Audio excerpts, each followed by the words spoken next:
Capítulo cuarto. No fue que no me quedara esperando que pasara algo más en esa ocasión, pues estaba tan inmóvil como impresionada. ¿Habría un secreto en Bly? ¿Uno de esos misterios de Udolfo? ¿O algún demente? ¿Un familiar inmencionable, confinado sin que nadie lo sospechara? No sé qué decir por cuánto tiempo le di vueltas a aquello en la cabeza, o cuánto tiempo, en una mezcla de curiosidad y miedo, permanecí en el lugar donde recibí la conmoción. Solo recuerdo que cuando volví a entrar en la casa ya reinaba la oscuridad.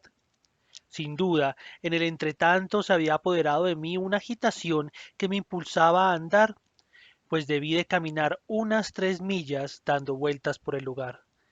Pero tan grande sería el sobrecogimiento que habría de experimentar más adelante, que aquel simple asomo de alarma resultó ser un escalofrío relativamente humano.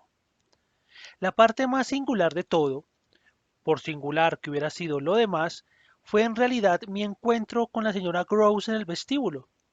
La imagen regresa a mí en el oleaje de mis recuerdos, aquel espacio amplio, de paneles blancos, iluminado por la luz de la lámpara, con sus cuadros y su alfombra roja, y la afectuosa mirada de sorpresa de mi amiga, que en el acto me dijo que me había echado de menos.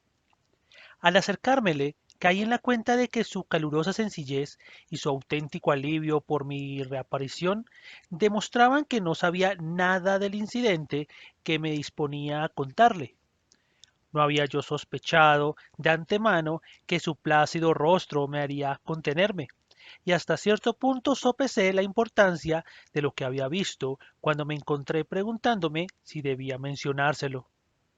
Pocas cosas en toda esta historia merecen tan extrañas como el hecho de que yo de veras empezaba a tener miedo en forma paralela, por así decirlo, con el impulso instintivo de salvaguardar a mi compañera. Allí mismo, pues, en aquel agradable vestíbulo, y mientras ella me miraba, por alguna razón que entonces no hubiera sido capaz de expresar, cambié de idea. Le di una vaga excusa por mi tardanza y, so pretexto de la belleza de la noche, del mucho rocío y de mis pies mojados, me dirigí a mi cuarto en cuanto pude.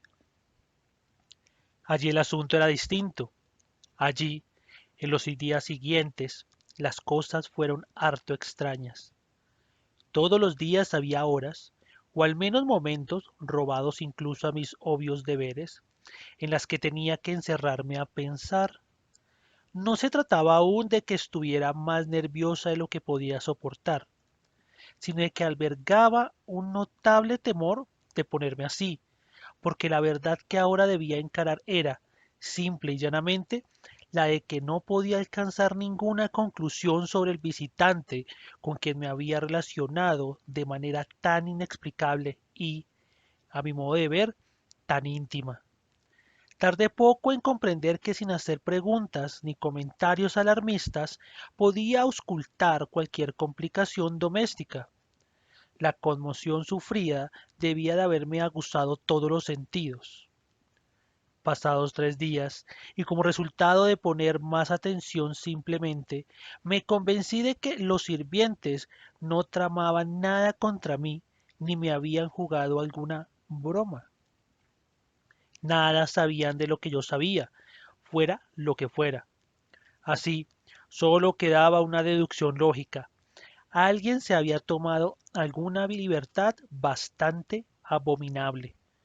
Repetidas veces me dije eso para mis adentros, refugiada en mi alcoba bajo llave. Todos habíamos sido objetos de una intrusión. Algún viajero inescrupuloso, interesado en las antiguas construcciones, habría logrado furtivamente, habría disfrutado del paisaje desde el mejor mirador y luego se habría escabullido como había entrado. ¿Qué me hubiera clavado la mirada de manera atrevida? Era sólo una muestra más de su indiscreción. Lo bueno, al fin y al cabo, era que con seguridad no volveríamos a ver. Aquello no era tan bueno, debo admitirlo. como para impedirme concluir que lo que en esencia hacía que nada más tuviera mucha importancia era sencillamente mi encantador trabajo.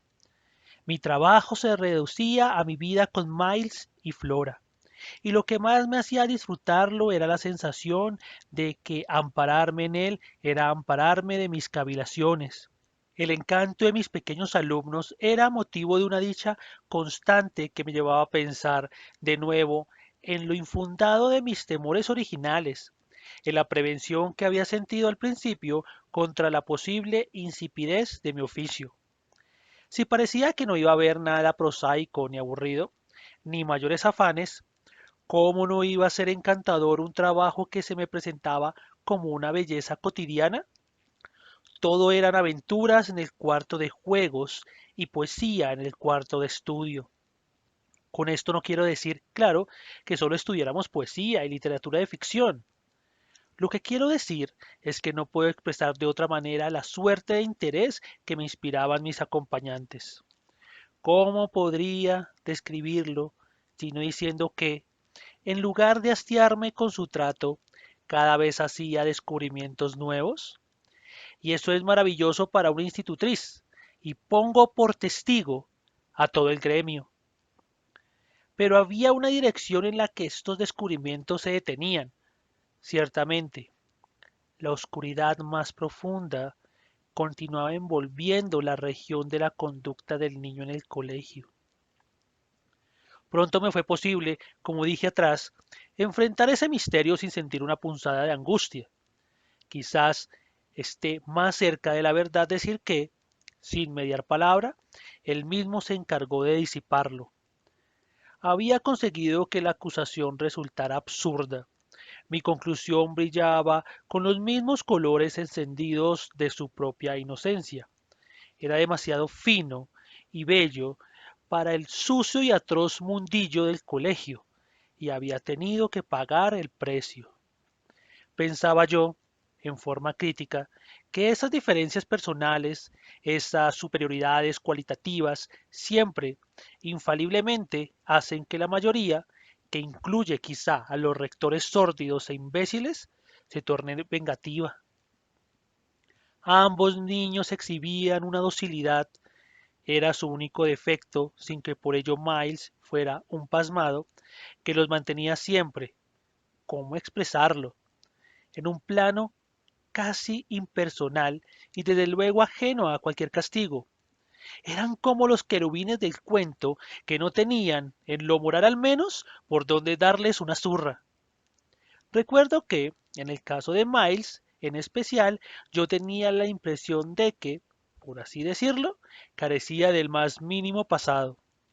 De los niños esperamos escasos antecedentes, pero en aquel hermoso muchachito había algo extraordinariamente sensible y con todo extraordinariamente feliz, que, más que en cualquier otra criatura de su edad que yo haya conocido, me parecía ver renovarse cada día.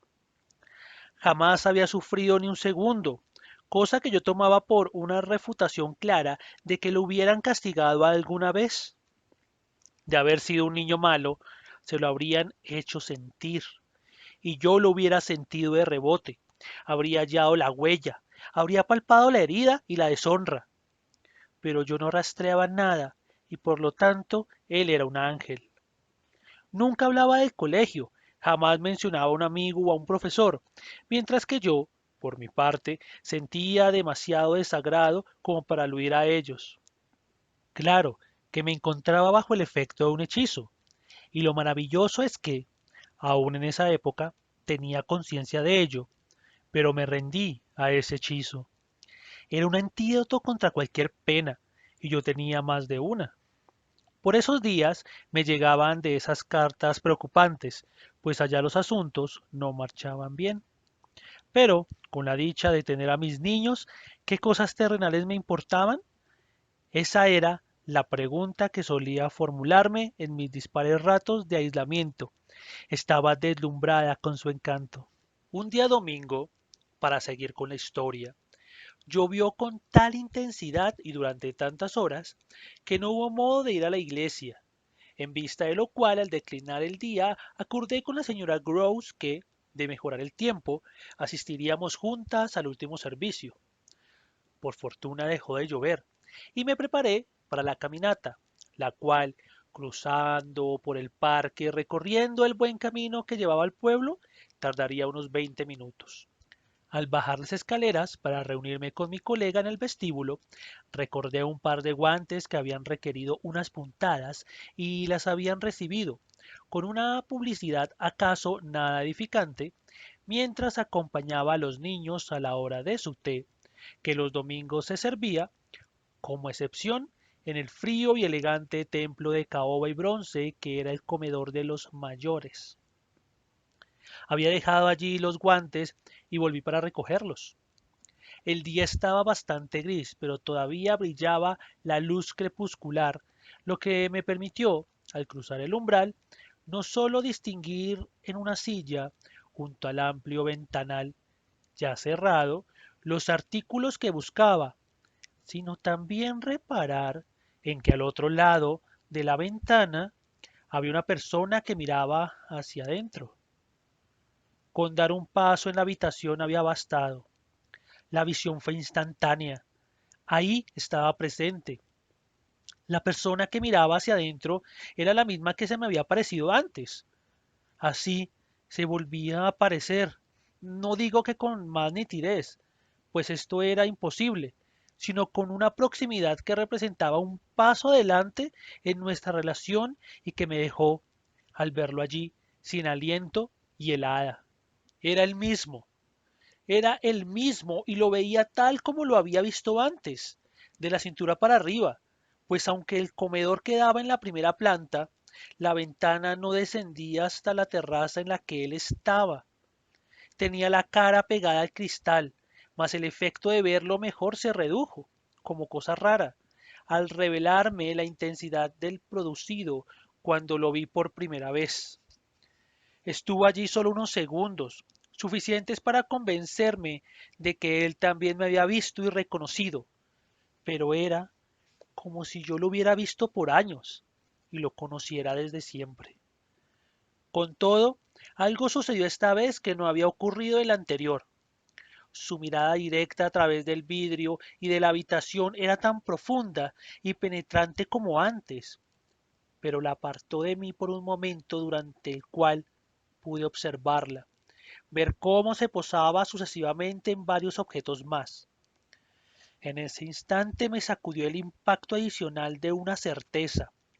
No había venido a buscarme a mí, buscaba a otra persona. Descubrí esto, pues era comprensión en medio del pavor.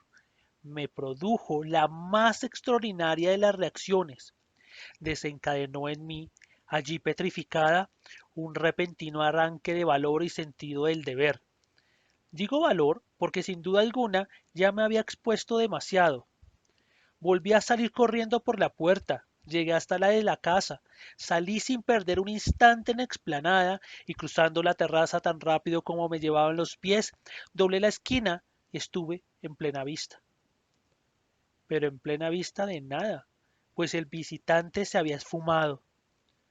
Me detuve, a punto de desplomarme por el alivio que sentía, pero capté bien toda la escena y le di tiempo a él de reaparecer. Lo llamo tiempo, pero ¿qué tanto sería? No sabría precisar hoy la duración de esos acontecimientos. Debo de haber perdido la capacidad de hacer esa clase de cálculos.